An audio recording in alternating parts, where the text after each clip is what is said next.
Welcome back to Palatable Politics, a show where we take the complexity out of politics and make it palatable for you. With me, your host, Tabella, welcome to the show. In today's show, we'll be discussing social development and breaking it down to two parts in particular, which is NPOs and grants and how it relates to politics. Here to educate us is a mother, a wife, grandmother. a grandmother, is the Minister of Social Development, Mrs. Lindiwe Zulu. Welcome to the show. Thank you very much for the opportunity. How you got into politics? I'm assuming somewhere in the 1976, according to Google. Yeah. What happened? What inspired it? What inspired it was the struggles that my grandparents went through from my paternal side.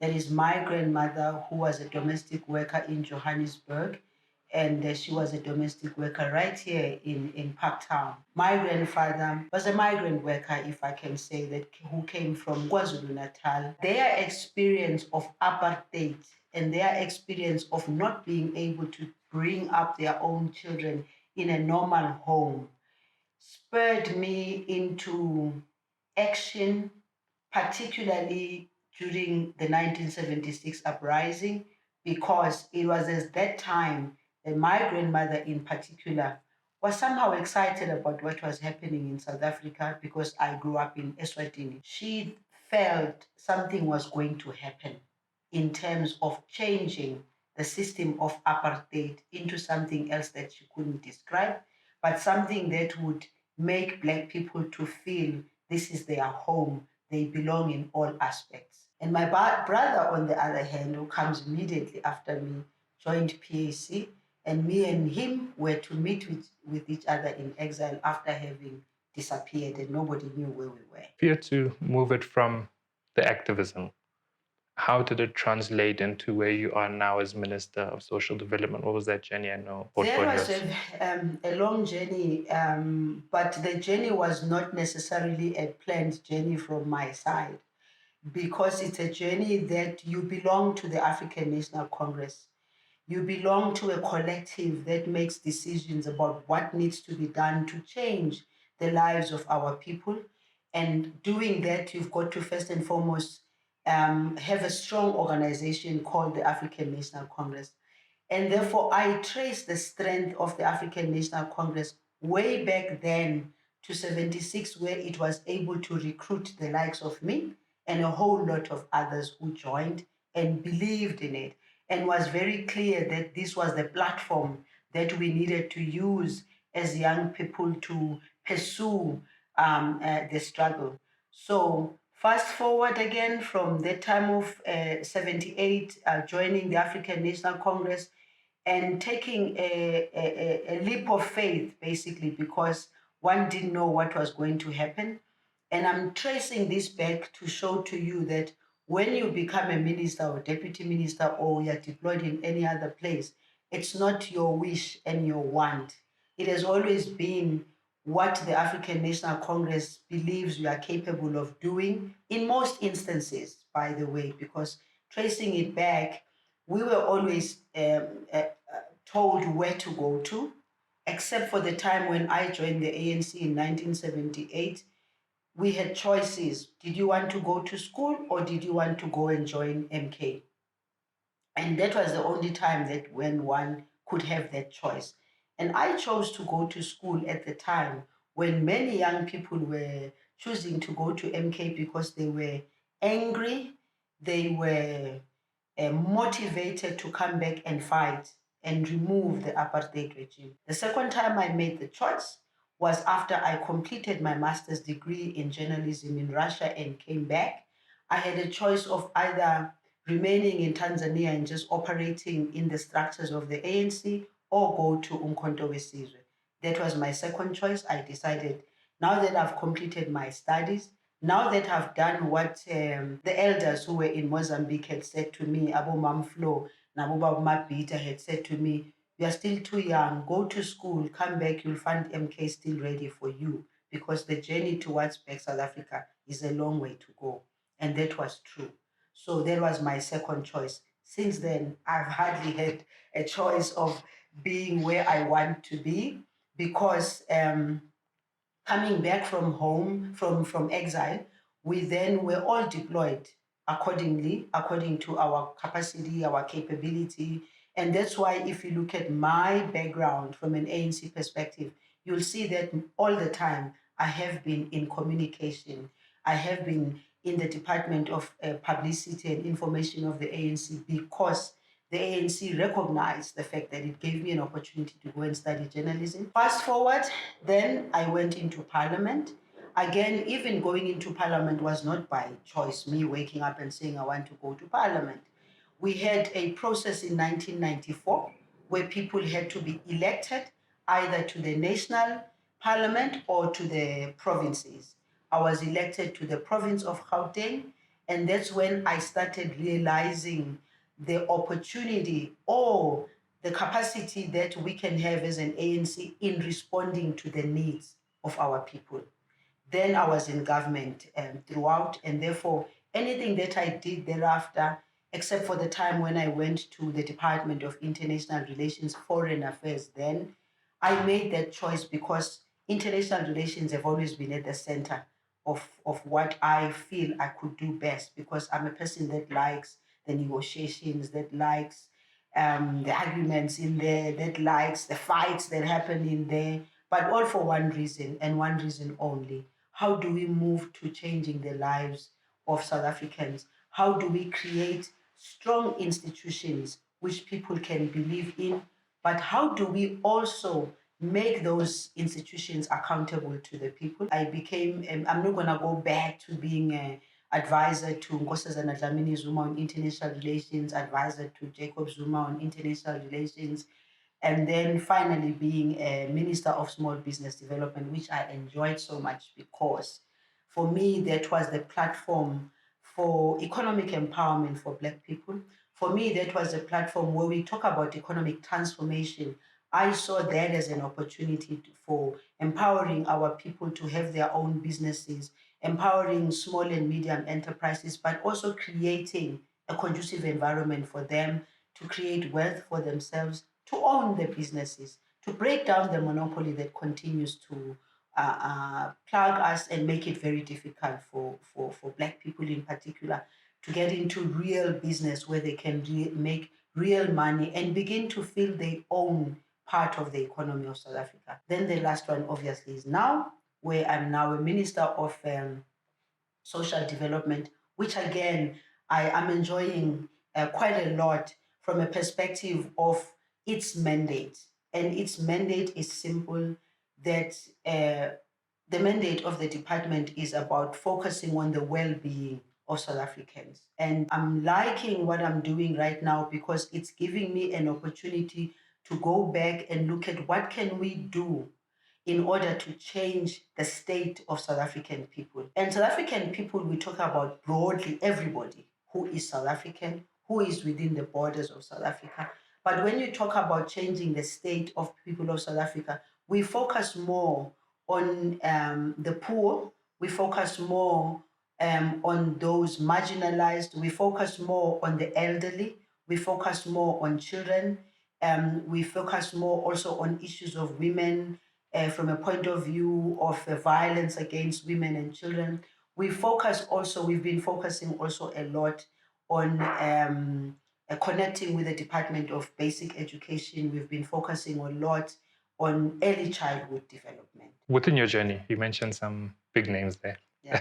Without name dropping, Yeah. who were some of the big names or the people you came across that really inspired you? Ubab Mabhida himself, I'm talking to you about because Ubab Mabhida came from KZN and he operated underground through the Swaziland border. He used to visit Swaziland a lot, but visiting Swaziland was not a visit, it was part of the work of mobilizing for the African National Congress. We have another comrade who is the current ambassador to Namibia now, who was among the first people to receive me at the residence where new recruits would be brought through and be processed. Those basically were the people who, because at the time, by the way, most of the people who were prominent were male comrades from an operational point of view, because underground work was at that time seen to be work that can be done by males, even though when it came to training, both men and women were training in Angola. But again, the numbers of women in Angola, to be honest, were very, very few. I can tell you that I was in a camp of almost 150, almost 200 men, and there were only two women in the camp. There's a general understanding that, or perception rather, that here's government, here's politics, here's us as the youth, as people, government doesn't involve me. How would you educate us in terms of where politics comes into our lives and how it affects us? I think young people need to find themselves as to who they are first and foremost, and what do they belong to. And when I say what do they belong to, I'm not talking about belonging to a political party. I'm talking about young people appreciating their surroundings, and young people appreciating that there are systems everywhere in the world. Young people appreciating that they have a role to play in shaping their own future. Our task is to go back to the families and go back to the home. Start with the home and let young people find themselves even in the home. How do you find yourself in the home?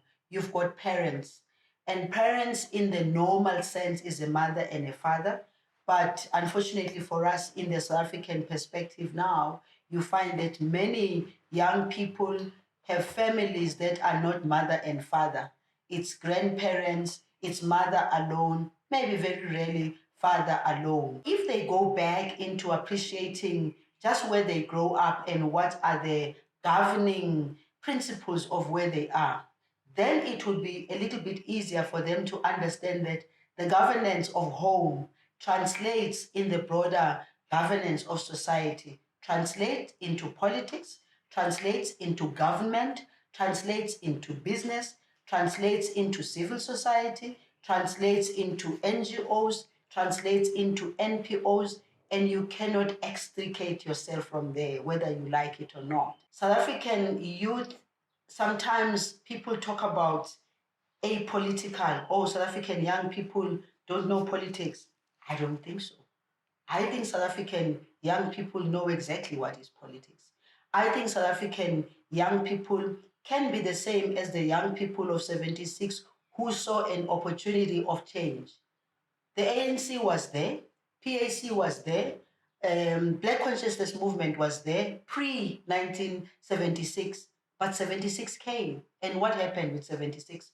When the regime decided to impose Afrikaans as a medium of instruction at school, it was the young people who rose up and said no. And by the way, even at that time was even worse, because the regime had been doing everything it could to disempower Black people and make sure that Black people are seen to be not understanding politics. Black people are not interested in politics.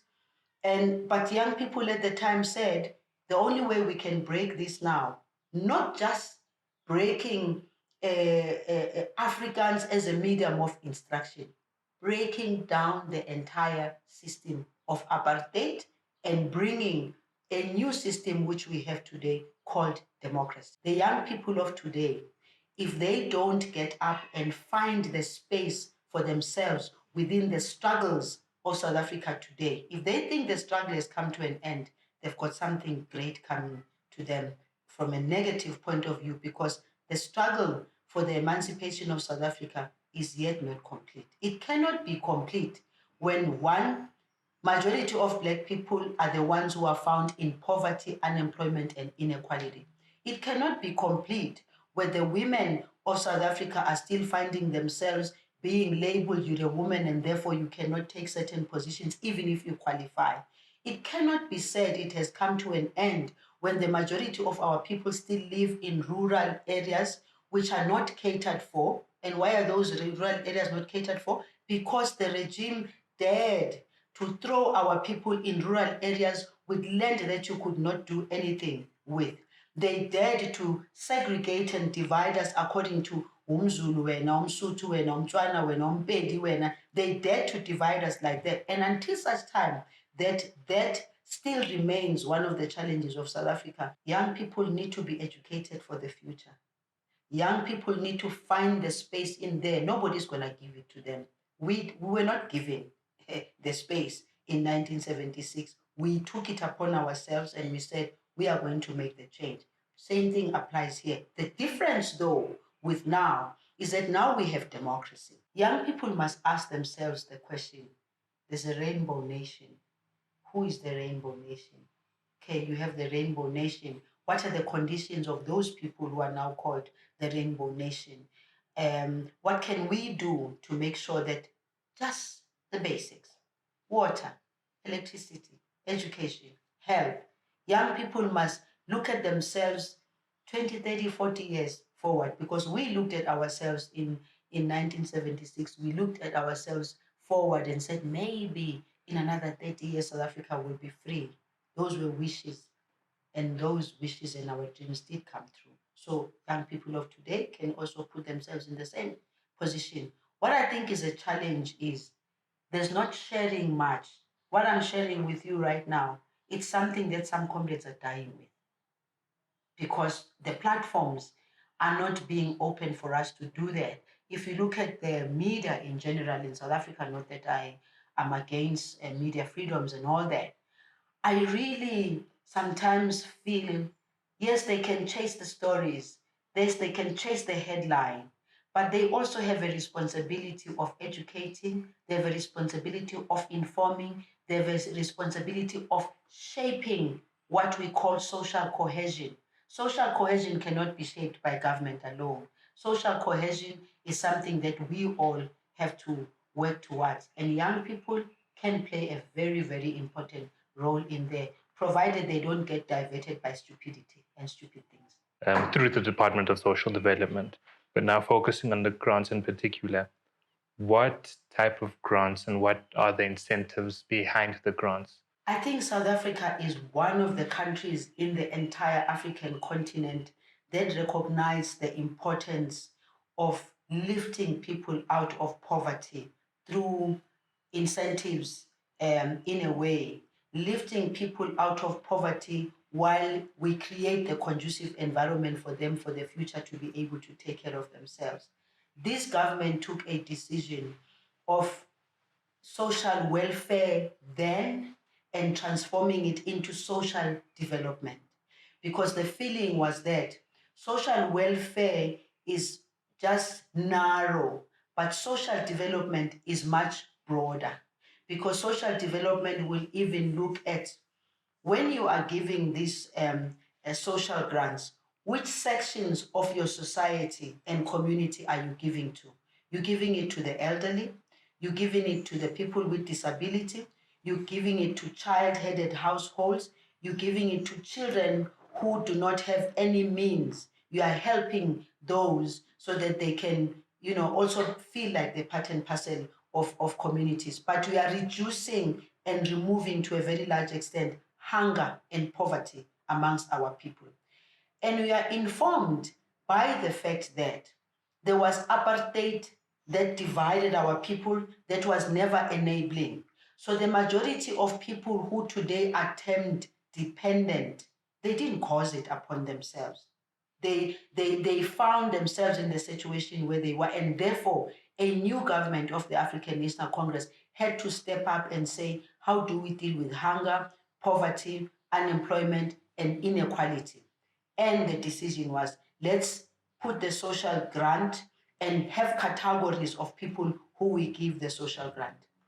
What is very exciting for me right now is to look at the matriculants, people who have been educated by government from grade one, people who've been supported by government from ECD level, now finishing their matric and they've never paid any school fees. And we go even beyond the school fees. They get the uniforms from SASA, whose responsibility also is to make sure that through the social relief of distress, we target also child-headed households. We target the indigent, as we call them. It's not a plan that says just give them, and then forget. You walk with them because you are giving, because you are lifting. And we are hoping that as you lift them, later on they'll be completely independent. Imagine I'm very excited about the matriculants because I've seen them since I started going to university. I've seen those that have been supported and assisted with school by government going to get NSFAS in order for them to go to college and all. And so the social grants in South Africa was necessary and needed. And it's not only South Africa that pays social grants, by the way. It's just that the numbers for South Africa are quite huge. And the numbers for South Africa are forced by the circumstances of the elderly, who, by the way, unlike some of us today, who can even plan our retirement and save for our retirement, the majority of the Black mothers and fathers and grandmothers and so forth never had the opportunity to be saving anything, because everything that they had to go into feeding their children, educating their children. Come to the 350, for instance, that has been given by government now, forced by circumstances of COVID. Most of the families will tell you, we make a pool of the 350. You know why? Because in a home, there's 3 to 4 people, 3 to 4 adults who are jobless. Even those who used to have a job, they used to come and do gardening in places and get the 200 rands. In fact, if they get 200 rands per day, they're better paid than others, because others are paid 75 rands a day.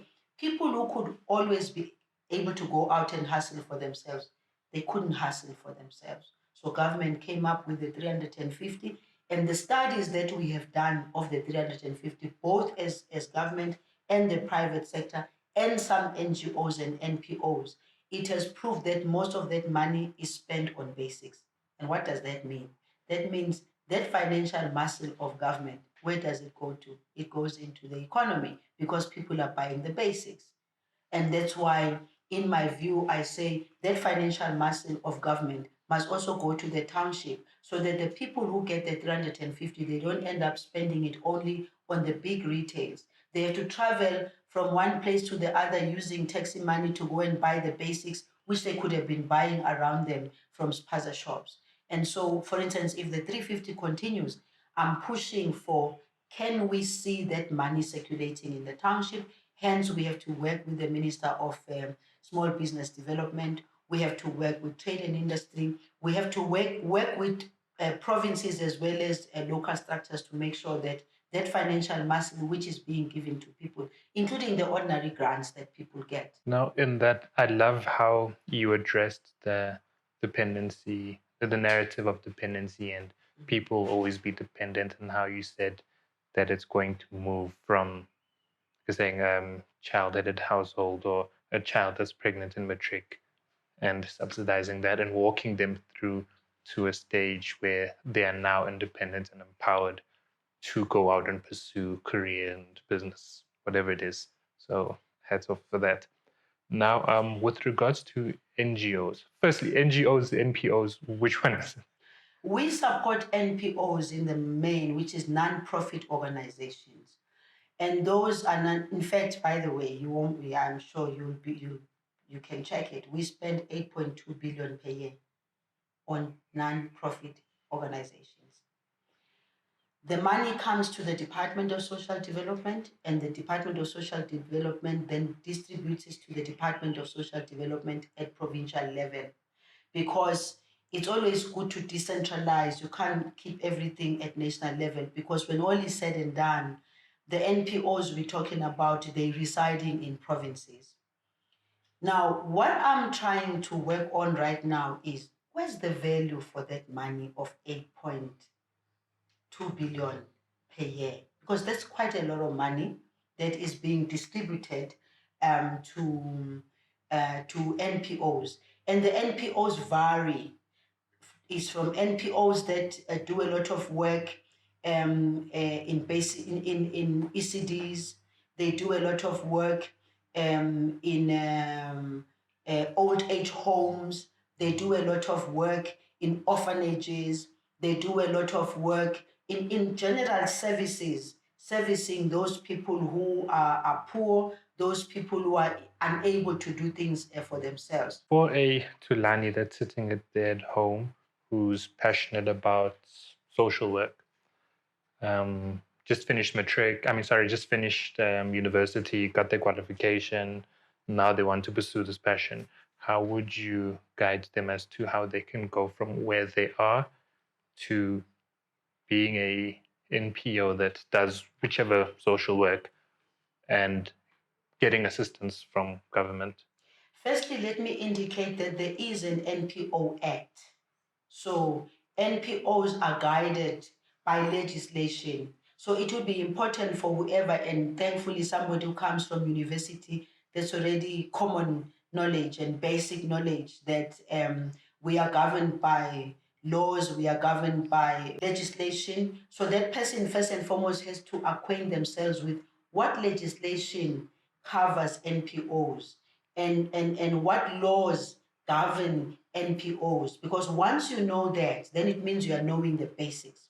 Once you know the basics, then you get in touch with the Department of Social Development, because we have a whole unit that runs the registration of NPOs, the empowerment of NPOs, because you can want to have an NPO, but if you don't know, you don't understand the legislation and what governs NPOs, you might end up starting something only to find that when we are going to look for funding and all that, they ask you for your registration. The Department of Social Development assists with all that, the registration of NPOs. In fact, there's a special program that we ran, which are still running even now, if I'm not mistaken, called Bangasali.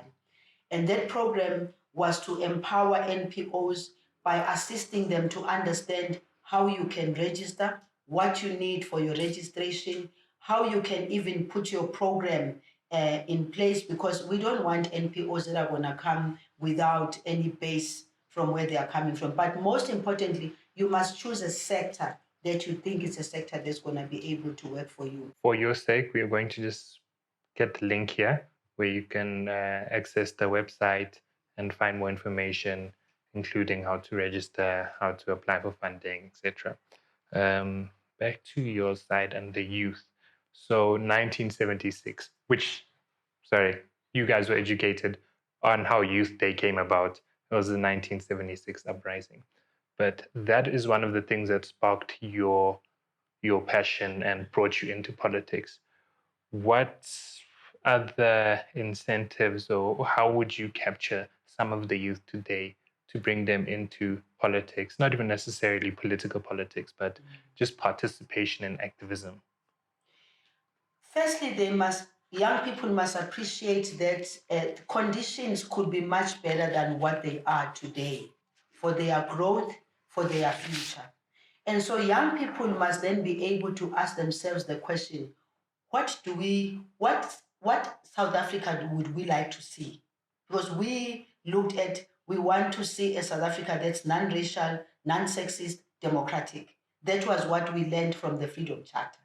So young people of today must then say, in the global perspective of being a country called South Africa, where do we want to take our country to from a global perspective? But you cannot take your country to some global perspective when you can't fix your country, first and foremost. You cannot take your country to some global perspective when you are not interested as a citizen of the country to make sure that your country is one of those that are democratic, one of those are developmental, one of those that create conducive environment for you as young people to thrive for the future. But also, as young people, you must not see yourself only for now. You must see yourself for the future and see yourself for the others who are coming behind you. You must look and say, well, wouldn't it be nice 20, 30 years down the line when the younger generation of that time begins to say, oh, thank God I don't have to worry about water. Thank God don't have to worry about electricity. Thank God I don't have to worry about going to school. Thank God I don't have to worry about just roof over my head. My view is we need to do everything we can to mobilize and motivate young people not only to live only for today, they must live for the tomorrow. But even the living for today, they need to involve themselves in ensuring that there is accountability, in ensuring that this government, which is the current government of the African National Congress, creates that conducive environment. So, on a lighter note, what is the one phrase, motto, saying that you go by that inspires you to keep doing what you do? Live and let live. Live and let live. Walk us through that. Live, create a conducive environment for you to live so that you've got less stresses and then you are able to help other people. Live and let live because your own life and the way you live it might not necessarily be the way other people want to live their lives. But there are basic principles which are humanity, basic principles which are tolerance, basic principles that say if so and so is a person that prefers women, don't be judgmental. It's not your life, it's their life. If somebody prefers to go out with men, let them live. It's not your life, it's their life. So you just live and let live. Create a conducive environment where everybody around you can feel very comfortable because you living, but you also letting them live. Guys, you've heard it. Live and let live. Let's respect one another, build one another. And with that, you can do your part in that by following the link below, subscribing, and joining us for the next show. Thanks.